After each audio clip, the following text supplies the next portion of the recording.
that was fighting for gay rights, and people were killed. Nobody was killed at Stonewall. Nobody was killed. Over the past couple of years, there's been a new reality show competition that has taken the straight world by storm. It's called The Traitors, which originally came from Holland. But because the format of the series is so engaging, it quickly got picked up by over a dozen countries around the world. Even just this month, The Traitors USA Season 2 won the Emmy for Best Outstanding Reality TV Competition over RuPaul's Drag Race Season 16. And Alan Cummings won Best Host over RuPaul, who had won the award for 8 years in a row. That being said, was it deserved? Well, this show is pretty entertaining. And just like Drag Race, I've watched every international franchise that they have. But for this video, I'm going to be focusing on the only 2 Drag Race queens to have competed on The Traitors so far, which is Peppermint from Season 9 and Miss Fiercalicious from Canada's Drag Race Season 3 and Canada vs. the World Season 2. But before we start, this video is sponsored by Aura. You know, I've been getting a ton of spam calls and messages from scammers that are just trying to steal people's money. One of the reasons that we even get these spam texts and calls is because big companies aren't able to keep our data safe. Like recently, a big phone company had a massive data breach that exposed over 70 million people's private user information on the dark web, which is why I want to introduce you to Aura. Aura is a safety net that will automatically alert you if sensitive information such as your phone number has been compromised, along with fast fraud alerts if anyone tries to use that data to access your credit or bank accounts. Additionally, you also get things like transaction monitoring, a VPN, antivirus protection, a password manager, parental controls, and identity theft insurance. All of this in one app at a very affordable price. So don't leave yourself or your family vulnerable to data breaches, and head over to aura.com by clicking the link in the description and try your first 2 weeks for free. Now let's begin. If you've never watched The Traitors, then let me quickly explain the rules. You can skip to this part of the video if you already know how the game works. Anyways, the rules of the game are pretty simple. At the beginning of the season, from a group of about 20 to 22 people, they all get put into a room called the Round Table, with all of them being blindfolded. And it's then that the host of the show picks who the 3 traitors will be. After this, the rest of the players, which are called faithfuls, have to work together to figure out who from the group are the traitors. The way eliminations work is that towards the end of every episode, the players meet at the round table to talk, and inevitably each of them vote to vanish the person that they think is the traitor. The person with the most votes then has to leave the competition, right after revealing to the group whether they were a traitor or a faithful. On the other hand, after every vanishment, the traitors that remain get to secretly meet up to choose who from the faithfuls they'd like to see murdered in the next game. That player is then automatically removed and won't show up to the breakfast table the next morning. That's pretty much the basics of the game. Aside from that, each episode has these challenges that tend to be really physically demanding, but it's more of a subplot thing to earn money for the cash prize at the end of the season. It's important to note that the reason it's important for the faithfuls to find out who the traitors are is because by the end of the competition, if let's say there's a top 3 and they all think they're faithfuls, then they all get to split the cash prize between themselves. But if there's even one traitor among them, then that traitor gets to keep all the money while the other 2 faithfuls get nothing. So now that that's out of the way, let's first talk about why Peppermint wouldn't go on to have a very good run. When it was announced that Peppermint was going to be competing on the 2nd season of The Traitors USA, it was pretty cool, since anyone that follows Peppermint's journey outside of the show would know that she's really great at speaking her mind, which is not a surprise since she's been held to such a high standard in terms of the work that she's done as an activist for the trans community, or the doors that she's opened for trans people in general, especially with her legendary run on Broadway as the first out trans woman to be in a lead role. Peppermint's casting on The Traitors also came in an era that we are currently still living in today, which is the amount of anti-trans narratives that are being pushed by conservatives, as well as the growing legislations that seeks to threaten their very existence. Without a doubt, Peppermint's presence on this season meant much more than just herself. It was an opportunity to represent a marginalized group that was now being demonized. If she could just make it a couple episodes, maybe she would have been able to change the mind of some random viewer who would have never encountered a trans woman on their screen had it not been because they liked watching The Traitors. Unfortunately, Peppermint only goes on to last 2 episodes. But why is that? Well, to be fair, Peppermint was sort of outcasted, I guess. I mean, in a house full of cliques, we had the housewives that seemed to group together right off the bat, then the Big Brother and Survivor players, with some having been on multiple seasons of their respective shows. Regardless, what would make the progression of Peppermint's short time in the competition more unnerving is how really, from an outside perspective, it was like out of a group of strangers, coincidentally,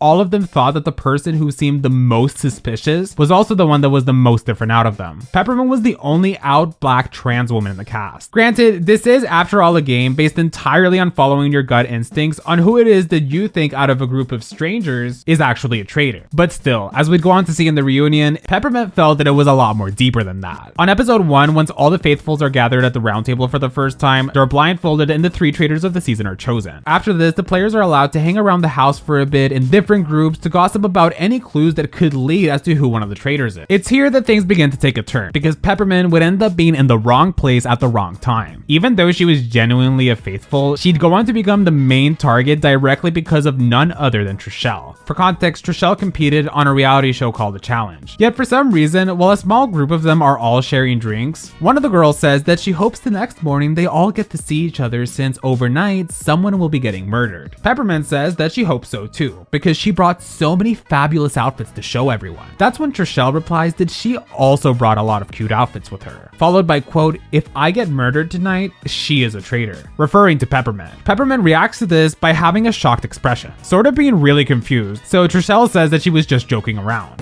I did too. If I get murdered, she's a traitor. Oh my gosh.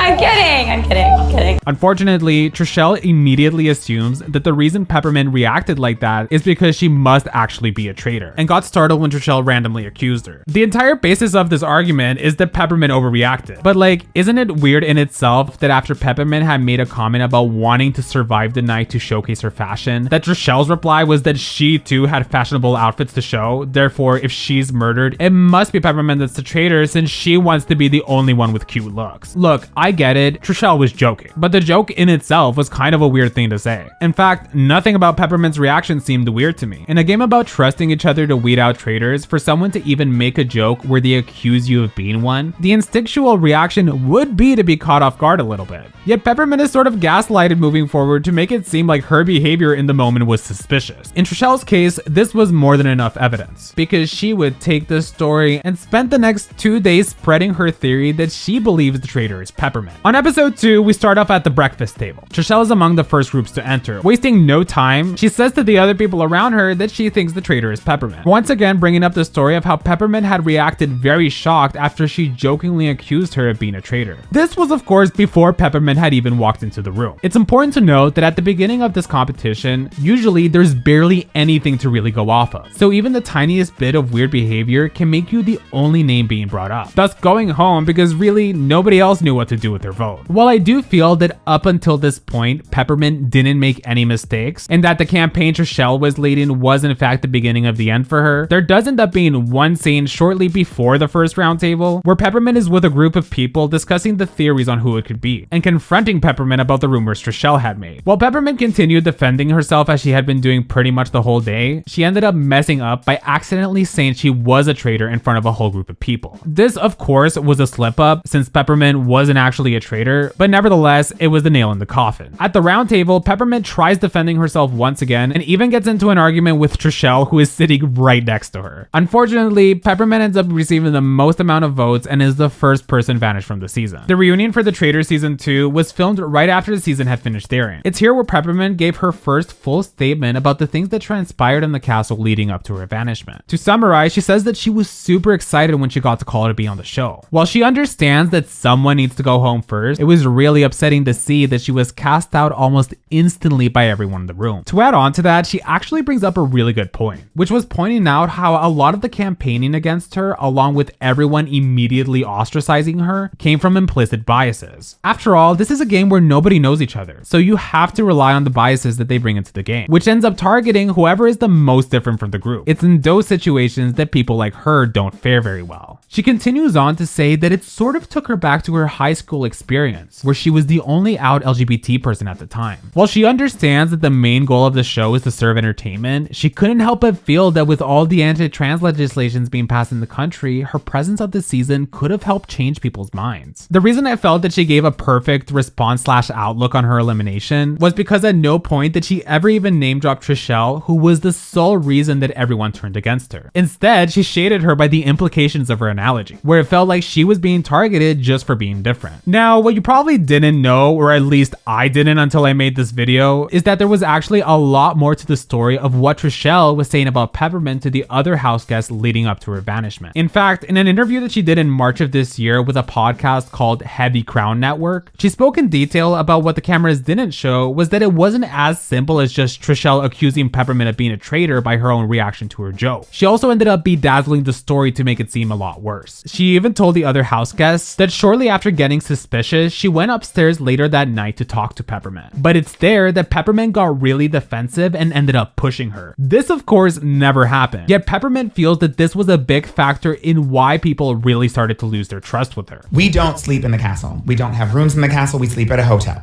Also, they have to travel us from the hotel to the castle. Like, obviously. When I walked into the breakfast room several days later, Deontay said, "We heard you had this blowout with Trishelle. What happened? You want to tell us about it?" And I was like, I can't tell you about it because I don't know what you're talking about. Then, so Trishelle needed to explain what she had evidently been telling, unless it was mental telepathy. She obviously had talked about it with other people. Nobody is disputing that. She said, "If you murder me, you're a traitor." I agree that she said that. She says she said that. But what's in dispute, and what the viewers don't know, is what happened after that. What she says happened after that was that I stormed out of the room up to my bedroom in the castle. And when she ran after me and that I pushed her away, everyone else was like, "You did that, Pepper? God, why would you push her away? Why did you storm up to your room? Why did you react like that?" That was what everyone was, that's what affected the room. How could I have stayed where I was if I was storming to a bedroom, and my bedroom is not, I don't have a bedroom, I have a room at the hotel. Like, one of those two things is not true. I was trying to be respectful to the production and not expose that on camera. So I was like, that's not really what happened. Is it?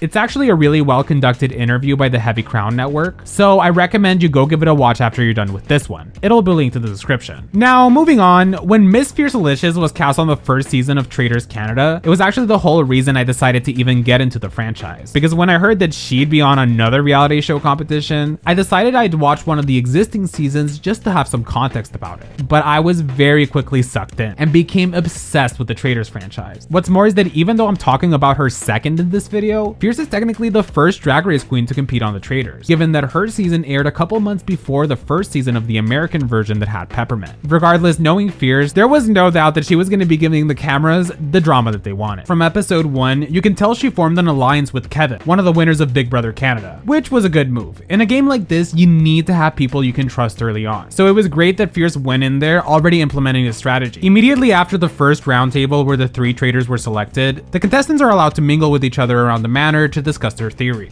Yet while some players choose to be more careful, Fiercalicious immediately tells Kevin and a few others that she already has her suspicions on who it could be. She also purposefully didn't get out of drag on the first day so that whoever the traitors were would be curious enough to see what she looks like out of drag, which would assure that she'd survive the first night. Whether or not this worked, she did end up making it past the first round of murder. The next episode, we start off at the breakfast table where in small groups, the players that survived the night all meet up to eat. It's there that they find out who the traitors killed, which in this case was Erica. Fierce, of course, actually survives the night. Yet something that I'd noticed about her gameplay moving forward is that there was good and bad components to the way she'd go about things. She constantly inserted herself into arguments or issues that other contestants were having with each other. In one occasion, there was a whole heated exchange that happened between some contestants, largely instigated by Fierce, that turned out to just be a whole misunderstanding. At the same time, I found myself living for the fact that once again, on the second reality show competition she's ever been a part of, Fierce was stealing the spotlight and becoming one of the main storylines of the season right off the bat. Anyways, once we got to the second roundtable, the group needed to vote for their first banishment. At this point, the writing was pretty much on the wall for this guy called Colin, because nobody in the house trusted him, including Fierce, who according to her, she had a traitor radar detector, but she'd go on to consistently be wrong with her theories. After everyone puts their votes in, Colin gets banished after earning the majority, but before exiting, he reveals that he was in fact a faithful. For the next 2 episodes, Fierce would end up making it through past a couple more eliminations. elimination. Yet even though she was consistently providing great sound bites, her end was quickly coming. By the time we get to episode 5, we start off at the breakfast table. Except there was something really weird going on, because when Fierce walks in, she clearly looks like she's in her feelings, being upset or annoyed at something.